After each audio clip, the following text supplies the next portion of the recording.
Hello everyone, welcome to Share Mantra by Amrit Chakravarti. Today I am going to introduce you about the basics of share market. First of all, you need to have a Demat account to start trading. Welcome to stock market. There are two stock exchanges in India. One is BSE or Bombay Stock Exchange and another one is NSE or National Stock Exchange. The opening and closing time of Indian stock market. The pre-open session starts from 9 a.m. to 9:07 a.m. and the normal session starts from 9:15 a.m. to 3:30 p.m. The main motive of entering Indian stock market is to make profit or gains. For that, we need to know the fundamentals of the company, news about the company management, debt of the company if any, and we have to do technical analysis of the company. We need to buy the stocks at the dip or at the lower price and sell the stock at the high to make profit.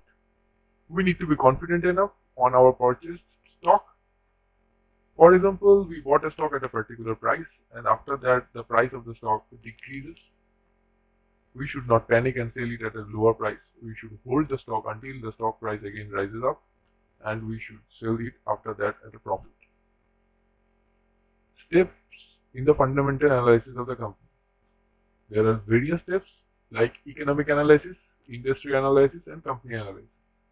The economic analysis evaluates current economic and impact industry company operates in. This is nothing but it depends upon the current scenario. For example, the current scenario due to COVID-19, all the industries got affected except the pharmaceutical companies. So the pharmaceutical stocks are in demand these days and the price of the stocks are rising of the pharmaceutical companies. The industry analysis evaluates the outlook of the specific industry.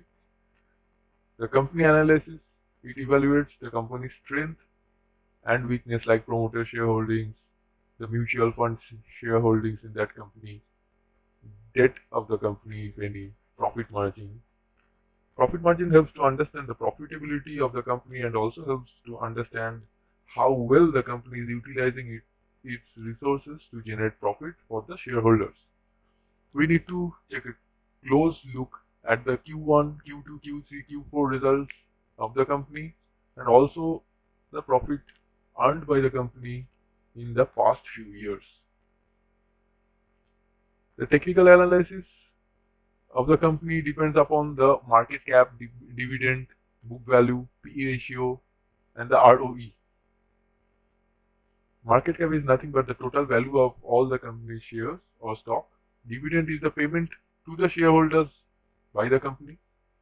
Book value is the ratio of the firm's net asset by the total number of shares. This is nothing but the price at which the National Stock Exchange or Bombay Stock Exchange company lists its share price to the stock exchanges. PE ratio is the price earning ratio. ROE is the return on equity. That is the net income into 100 divided by the average shareholder's equity. Now today I will take you quickly through the details of the share Nestle India over a decade. Well, in the image you can see all the products most of us have consumed in the past. I picked up Nestle India just to explain you about the fundamentals of the company. This is a large cap company with a very strong brand recall value. It is in FMCG sector. As you can see, Nestle India's one share price today is around 17,280 in BSE and 17,256 in NSE. Well, there is a price difference between the two stock exchanges due to the volume of trade of the shares today. Well, I will quickly take you to the chart of the Nestle India. Well, it entered stock market with a face value of around 200 and today the price of one share is around 17,000, which is approximately 75 times of the face value of in 2003. The company is growing linearly every year, as you can see the chart and the year mentioned. Well, the market cap of the company is pretty much high, which is around 1,66,314 crore.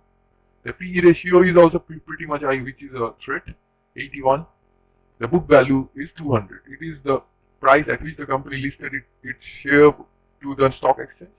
Dividend is also pretty much high, which is 3,420. Before buying a share, we also need to check the strength, weakness, and opportunities and threats of the company. Well, the strengths of Nestle India are like growth in quarterly net profit with increasing profit margin, which is a very good sign. Like the Q1, Q2, Q3, Q4 results are good. The company is with low debt. The debt of Nestle India is approximately 53 crore. The annual net profits improving for the last 2 years. Well, all this you have to check before you invest in any company. The weakness also you have to check, like the company is not able to generate net cash. The cash flow is weak. The opportunities which you will get once you invest in this company. Decrease in provision in the recent results. The RSI indicating price strength. Negative to positive sales growth in and profit with strong price momentum. All these are the good signs. The stocks with high PE. As I told you, high PE above the value 40 is a threat. Well, all this is today about Nestle India. Well, please do comment, like, and subscribe and share. Thank you.